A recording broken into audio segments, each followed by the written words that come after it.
BNP ভোটের আগে গণভোট চায় না, খরচ বেশি হবে বলে এখন তারাও গণভোট চাচ্ছেন। কথাগুলো স্ববিরোধী হয়ে গেল না?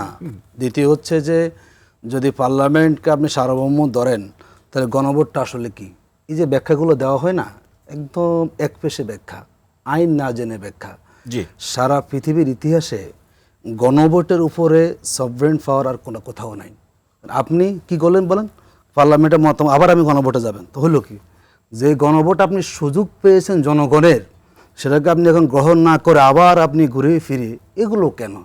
জনগণ এই ধরনের প্রফেসর মাহবুবুর রহমান প্রশ্নটা যেটা রাখলেন, যেভাবে এটা কন্ডাক্ট হয়েছে, যেভাবে পরিচালিত হয়েছে বা সম্পাদিত হয়েছে, ওই জায়গাতে আমরা বলি বাংলাদেশের গণভোট কোন দলের কাছে জিম্মি হতে দেওয়া যাবে না। বক্তব্য খুবই ক্লিয়ার। 70% মানুষ গণভোটে ভোট দিয়েছে, বিরোধী দল সেই গণভোটের রায় মানতে বিএনপিকে বাধ্য করবে, যেমন বাধ্য 96-এ কেয়ারটেকার সরকারে। 91-এ যখন 3 দলীয় জোটের রূপরেখা হয়েছিল, মনে আছে আপনার? সেই রূপরেখার যে শর্তগুলো 91 সালে বিএনপি ক্ষমতা এসে সেই শর্ত অন্যতম প্রধান ছিল কেয়ারটেকার সরকার করবে, তারা করে নাই। বিএনপির ওয়াদা ভঙ্গের রাজনীতি তো তখন থেকে শুরু হয়েছে। দেখুন, এখন যিনি বললেন যে কি সালাউদ্দিন সাহেব বলেছেন যে আমরা ইলেকশন চাইছি কেন, যাতে গণভোট চাই। তো যেই দল অসত্য কথা বলে ভোটের মাঠে আসছে, তাহলে ওই যে বলছে না যে আমরা গণভোট কেন চাইছি, যদি ভোটটা না হয়, মানে আপনি প্রতারণার আশ্রয় নিয়েছেন যে ভোট হোক, এরপর আমার মতো করে আমি গণভোট করব। এমন তো হতে পারে যে তিনি ভোট না হওয়ার প্রশ্নে অনেক তালবাহানা দেখছেন, তো এখন তারা তো এটা তো রাজনৈতিক কৌশল, বাংলাদেশের বাস্তবতা। এখন তালবাহানা সেম না করতেন তারা, যদি তারা এখন সংস্কৃতি তালবাহানা হচ্ছে। দেখুন, আমরা আপনাকে বলি, কেউ যদি ভাই রাজনৈতিক, আমি আতিক ভাই প্রশ্নটা করি যে বিরোধী দল বা সরকারি দল প্রত্যেকে তো তার রাজনৈতিক এজেন্ডা বা ম্যান্ডেট অনুযায়ী কাজ করবে এবং সেইভাবে জনগণকে সম্পৃক্ত করবে। এখন কেউ যদি সচেতন থেকেই রাজনৈতিক অভিনয় করে, তাহলে জনগণের কপালে কি আছে রে ভাই? দুর্ভোগ আছে, ওই দলেরও দুর্ভোগ আছে। দেখুন, আমি খুব সহজ কথায় বলি, আপনাদের কি আছে? কি আমরা জনগণ আমাদের সাথে আছে, জনগণ আপনাদের সাথে অবশ্যই আমাদের সাথে আছে। আমি আপনাকে বলি, দেখুন কি সুন্দর ব্যাখ্যা দিলেন আমাদের নীলুর বাবা। তাহলে বিএনপি কয় % ভোট পাইছেন?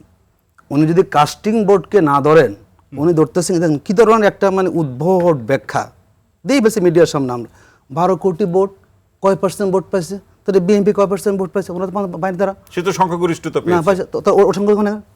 যদি আসনটা সংখ্যাগরিষ্ঠ হয় তাহলে 70% সংখ্যাগরিষ্ঠ না? আজব কথা।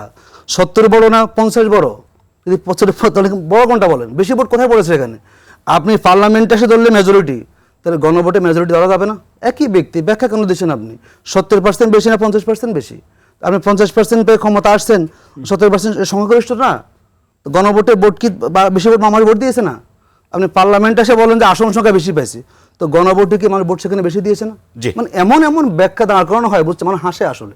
আমি লাস্টে আপনাকে বলছি, দেখুন আমরা বারবারই বলি, সুপ্রিম কোর্ট সচিবালয়, আমি দায়িত্ব নিয়ে বলছি, বিএনপি বিরোধিতা করেন, একমত ছিল, তাহলে আপনি এখন জবাব দেখ, ওনারা জবাব দেখ যে সুপ্রিম কোর্ট সচিবালয় জুলাই সনদে একমত হওয়ার পরও বিএনপি কেন সচিবালয় ভেঙে দিল? দ্বিতীয় কোশ্চেন, এই গণভোট মানলে বিএনপির ক্ষমতার কি সমস্যা হয়? এই গণভোট মানলে তো জনগণের ক্ষমতা বাড়বে, আর গণভোট না মানা হচ্ছে জনগণের ক্ষমতা কমবে, আর আস্তে আস্তে ধীরে ধীরে ফ্যাসিবাদী কাঠামো স্ট্রং হবে, দেশ আগের জায়গায় যাবে। আমরা বিরোধী দল ঐক্যবদ্ধ এবং বাংলাদেশে, কিন্তু আমি বলছি আওয়ামী লীগের সময় 15 বছর বা কিংবা আরো 2 বছর 17 বছর তো বিএনপি এই ফ্যাসিবাদের বিরুদ্ধে লড়াইটা করেছে। সেটাই তো আমাদের কোশ্চেন। দেখুন, আমি খুব বলি, মানে আমাদের মাঝে মাঝে একটু কেমন যে আমরা বলি, বিএনপি সারা বছর সংবিধান সংস্কার বলতে বলতে মুখে ফেনা তুলে ফেলেছে।